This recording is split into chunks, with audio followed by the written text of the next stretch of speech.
Hallo allerseits, ich bin Peter Pernstein, ich bin hier auf der Free in München und stehe hier vor einem VW Crafter 6, der von Furgok zu einem Wohnmobil umgebaut wurde. Das ist jetzt einer in der 6-Meter-Klasse und ich begrüße jetzt hier Kurt Seeger, der mir dieses Fahrzeug erklärt.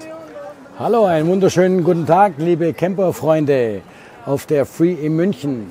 Herzlichst willkommen. Heute habe ich das angenehme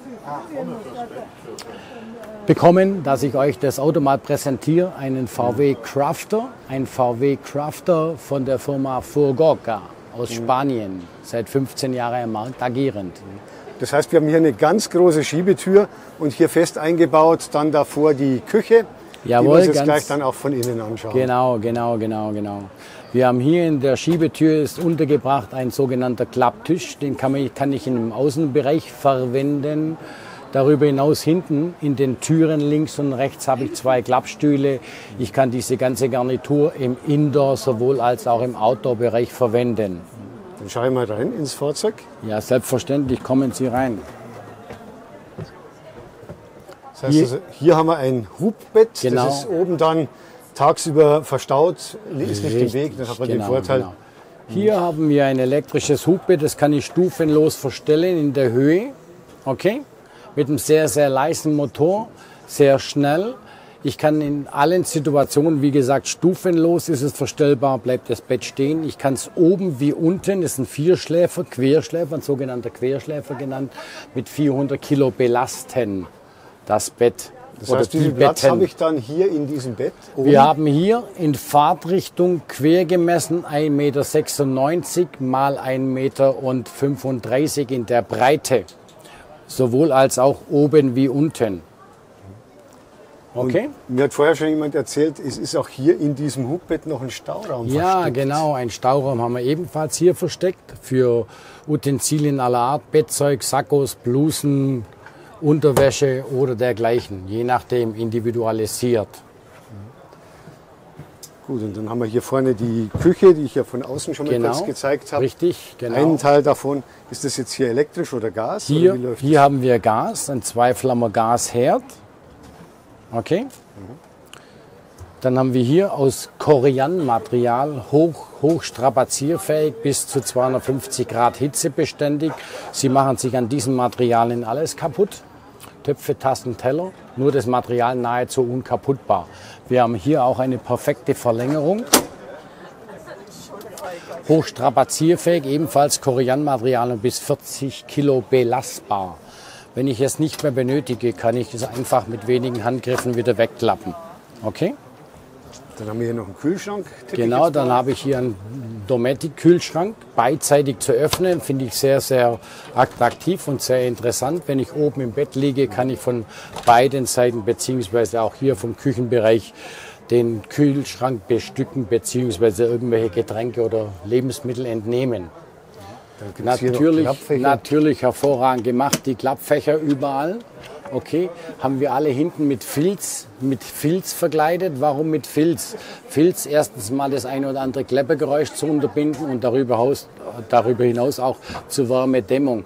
Das Ganze ist eine Grad 3 Dämmung, momentan der Standard, der wo in diesem Segment von Fahrzeugen verlangt wird. Wir haben auch hochwertige Scharniere verbaut. Das heißt, der ist wintertauglich dann auch. Der ist natürlich auch wintertauglich, ja genau, richtig, genau. Und dann habe ich hier ganz normal 2 Sitzplätze, die dann auch während der Fahrt mit Sicherheitsgurt benutzt werden können für 2 weitere Fahrgäste. Und vorne Fahrer und Beifahrer. Richtig, genau. Auch. Das Ganze, das ist bezogen mit einem sogenannten Nautic-Leder, im Fachjargon genannt Nautic-Leder, Bicolor-Leder. Kunst- oder Lederapplikationen, Nachbildungen. Hier auch in den Kopfstützen, man sieht es verarbeitungstechnisch wirklich sehr gut. Hochstrapazierfähige Materialien, kratzfest, schlagfest bis zum gewissen Grad. Hier unter dem Fahrzeugboden habe ich aus einer Platte gefertigt, von vorne bis hinten. Warum? Es ist nicht geleimt, geklebt, geschraubt oder sonstiges. Nein, das ist einfach ein qualitativ extremst hochwertiges Fahrzeug und aus diesem Grund aus einer Platte gefertigt und ist nochmal zusätzlich gegen Feuchtigkeit dementsprechend behandelt worden. Hier unter diesem Hauptelement befindet sich die Technik des Fahrzeugs, Elektronik. Wir haben hier verbaut in der Serie ein 600 Watt Wechselrichter mit Ladebooster integriert. Und oben am Dach wahrscheinlich dann die entsprechende Fotozelle. Richtig, genau. Also das wäre dann optional. Gibt es dann dazu zu dem Auto sogenannte Solaranlage, entweder 120 Watt oder 160 Watt. Ganz hervorragend bei diesen Modellen nach wie vor. Genauso wie beim Pardon Fiat, auch beim VW Crafter. Wir haben Festverglasung, werksseitig verbautes Glas. Wir haben einen unglaublichen Vorteil bezüglich B- und Entlüftung. Ich kann das Fenster nach hinten ziehen, kann das auch mal während der Fahrt öffnen und geöffnet lassen. Das macht man bei einem Rahmenfenster, glaube ich, eher weniger. Das machen sie einmal, dann wird es extremst teuer. Das ist hier auf jeden Fall mal gewährleistet. Und dann natürlich hier integriert wahrscheinlich Fliegengitter und Selbstverständlich. Lichtschutz. Genau, da komme ich jetzt gerade drauf. Hervorragende Qualität, was das Insektenschutzgitter oder Fliegenschutzgitter anbelangt. Wirklich qualitativ hochwertig gemacht. Ebenfalls natürlich auch für unten, von unten nach oben gezogen, die Verdunkelungsplissés. Sieht auch schön aus von der Haptik, von der Optik, von allem weiß, schwarz, weiß. Überall auch das ganze Auto im Fahrzeuginneren verkleidet, ebenfalls auch die Wände mit der sogenannten Kunstlederverkleidung, Nautikverkleidung. Es hat 3 positive Vorteile. Nummer 1, es trägt zur Dämmung bei. Nummer 2, habe ich unglaublich strapazierfähiges Material, Kakao, Kaffee, Schokolade, Champagnerspritzer, dergleichen. Nimmt man Mikrofasertuch, wischt es weg und ich habe es tatsächlich alles dann beseitigt. Und was Sie selbst wahrscheinlich auch gerade mitbekommen und hören, es ist sehr, sehr angenehm von der Akustik. Es trägt extremst gut bei zum angenehmen zwischenmenschlichen Kommunikation aufgrund von dieser akustischen. Wenn wir schon bei Kommunikation sind, sehe ich hier gerade noch eine USB-Buchse zum Laden. Genau, richtig, genau. Und unten wahrscheinlich eine normale Steckdose. Richtig, genau. Wenn Da man haben wir 230 genau, Volt hat. da haben wir jeweils 230 Volt, einmal hier, einmal hier. Dann habe ich hier die Möglichkeit, die Lichtverhältnisse dementsprechend anzusteuern. Okay, und hier habe ich noch eine Dimmfunktion für das Auto unten im Sockelbereich beginnen und oben im Deckenbereich. Kann es einfach der Situation dementsprechend anpassen oder auch Romantik oder darüber hinaus. Was die Technik anbelangt, beziehungsweise die handwerkliche Kunst, das sehen wir hier. Das hat wirklich tatsächlich eine schöne mechanische Funktion und eine Einzugautomatik. Man kann auch hier bei diesen Modellen tatsächlich über Spaltmaße sprechen. Spaltmaße, handwerkliche, hervorragende Kunst. Und es verriegelt auch, wenn man zumacht, das ist schön. Genau, richtig. Es verriegelt wirklich hervorragend und sehr, sehr geschmeidig das Ganze. Wir haben auch überall hier diese Aluminium-Kantenschutz. Das ist sehr gut. Hier im vorderen Bereich, zum Beispiel gegen Hundeleinen oder dergleichen. Das haben wir natürlich, wenn Sie jetzt hier mit der Hundeleine vorbeigehen würden, würden die Furnierkanten sofort kaputt gehen. Das passiert Ihnen natürlich bei diesem Modell nicht, weil er hier diese Aluminiumprofile hat, vorne wie hinten. Hinten links und rechts zum Beispiel sehr, sehr wichtig, wenn ich ein Motorrad mitnehme, ein Roller oder Fahrrad, am Fahrrad die Pedalerie von den Rädern oder von dem Fahrrad, dass die nicht zerstört werden, links und rechts. Dann fehlt mir jetzt eigentlich noch bei diesem Fahrzeug, obwohl es ja nur 6 Meter lang ist, Ja. schaut es ja hier recht geräumig aus. Ja. Allerdings das Wichtigste fehlt jetzt eigentlich, der Nassbereich. Den gibt es ja hier Den sicher auch. Nasszellenbereich, Da muss ich würde wahrscheinlich durch. Genau, da würde ich dich gerade mal bitten, durchzugehen.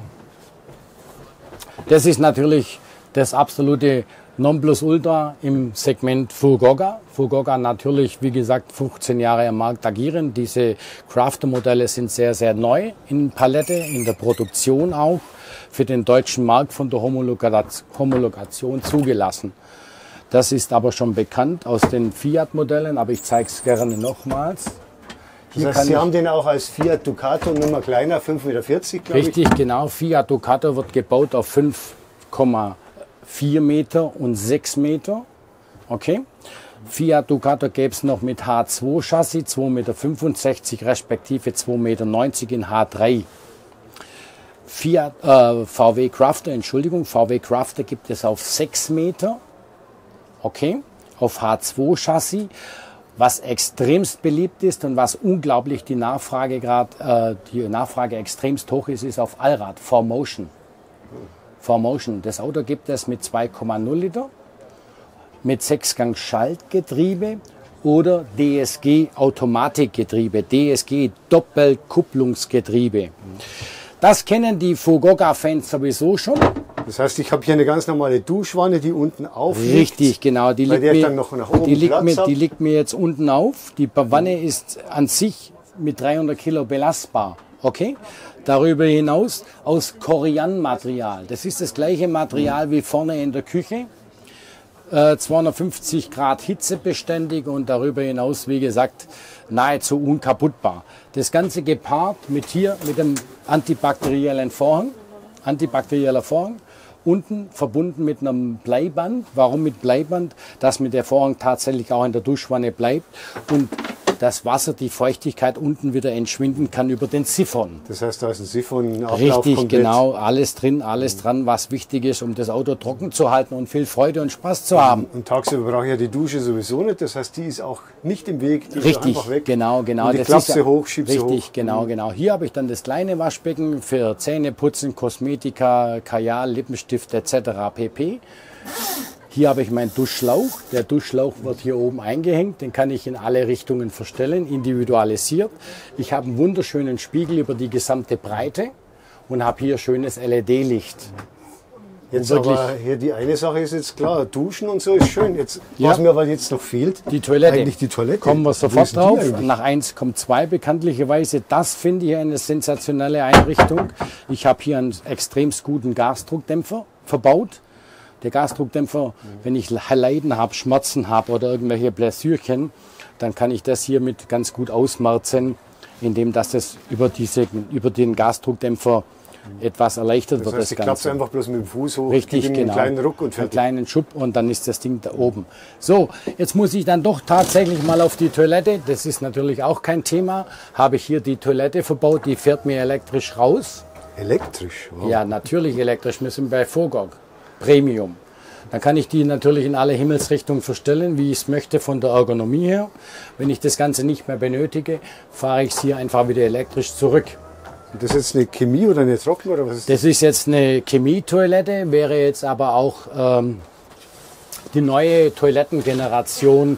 Trockentrenntoilette wäre kein Thema, ist hier zu diesem Fahrzeug jederzeit kompatibel. Und jetzt weiß ich auch, für was dieser Rollo ist. Genau. Unter dem Kühlschrank, der hier ja war. Genau, richtig. Da ist der Kühlschrank, genau. Und hier habe ich einen hochwertigen Rollo auch, qualitativ ebenfalls hochwertig und sehr, sehr robust verbaut. Dann können wir uns den Kühlschrank jetzt auch nochmal von der zweiten Seite anschauen, von der Bettseite. Genau, können wir gerne nochmals machen. Bedienen. Sehr gerne. Bitteschön. Bis heute Abend 18 Uhr kann ich euch das Auto zeigen. Okay? Schön geräumiger Kühlschrank, schön groß mit Gefrierfach mit dabei. Okay? Das Auto hat eine Gasflasche mit 5 Kilo Gasflasche. Warum 5 Kilo Gas? Weil wir arbeiten mit einer Webasto Dieselstandheizung. So, und wenn ich das alles nicht mehr benötige, hier habe ich ja meinen Handtuchhalter, auch nochmal zusätzlich, kann ich natürlich auch jederzeit zweckentfremden für Utensilien aller Art. Okay? Dann fahre ich das einfach wieder zurück, klappe das auf die Seite, mache das hier zu und alles ist gut. Jetzt hätte ich hier rein theoretisch sogar noch die Möglichkeit, der Klapptisch, wie gesagt, wie vorher schon erwähnt eingangs, der wo sich in der Schiebetür befindet, den könnte ich jetzt auch indoor stellen, ins Fahrzeug. Jetzt könnte ich mich hier setzen, okay, und könnte hier ganz viel Spaß haben mit meinen Freunden, mit meinen Kindern oder whatever. Das heißt, hier haben auch einige Leute Platz zum Sitzen. Vorne könnten hier 4 Leute bequem sitzen. Selbstverständlich. Also ich bringe normalerweise in das Auto, gut, man muss sich natürlich auch zwischenmenschlich etwas mögen. Das ist natürlich Grundvoraussetzung, aber das ist ja bei den Campern normalerweise typisch. Ja, dann habe ich hier kurzweilig für 6 Personen Platz. Und wir sprechen hier bei dem Fahrzeug von einer Fahrzeuglänge von 6 Metern. 6 Meter. Also insofern ist es erstaunlich, was man hier auf 6 Meter doch alles unterbringen kann. Das ist ja immer wieder der Eyecatcher oder überhaupt der Run auf die Autos.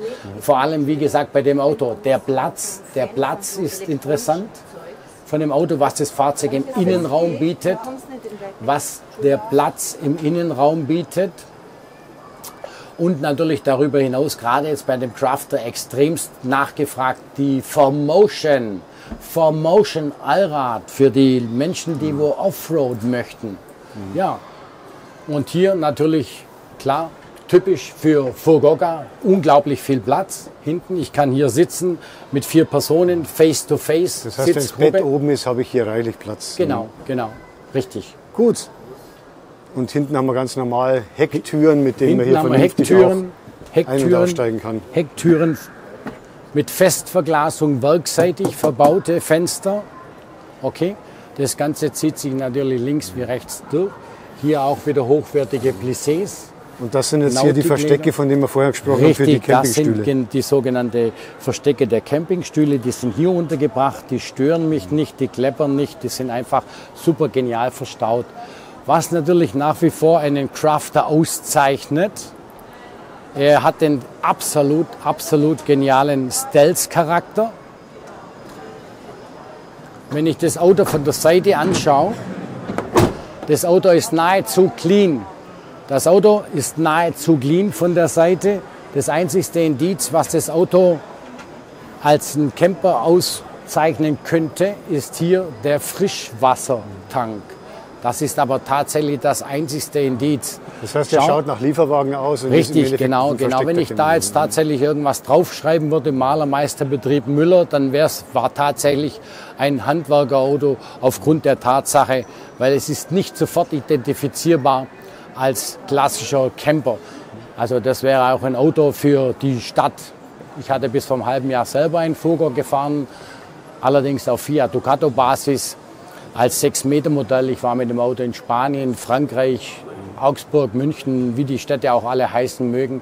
Ich wurde niemals konfrontiert mit dem Gesetz, dass es heißt, du pass auf, musst in den Außenbereich oder vor die Stadt. Hier ist no parking for camper. Gut, dann Ja. haben wir hier jetzt eine schöne Vorführung bekommen von diesem Furgok X-Pass 600 heißt er. Habe ich mir vorhin schon mal X-Pace. Nicht X-Pace Space, 600. sondern ohne S. Genau. Und der eben in der 6-Meter-Klasse ist und auf Basis des VW Crafter 6. Genau. Und ich bedanke mich beim Kurt Seeger für die Vorstellung dieses Fahrzeugs. Sehr gerne, sehr gerne. Und ich würde mich freuen, wenn es euch gefallen hat und wenn ihr uns viele Klicks zukommen lassen würdet. Bei Interesse meldet ihr euch bei der Firma Lamarca Mobility in Landsberg am Lech. Ich freue mich auf euren Kontakt. Ciao, macht's gut, viel Spaß noch. Schönen Tag.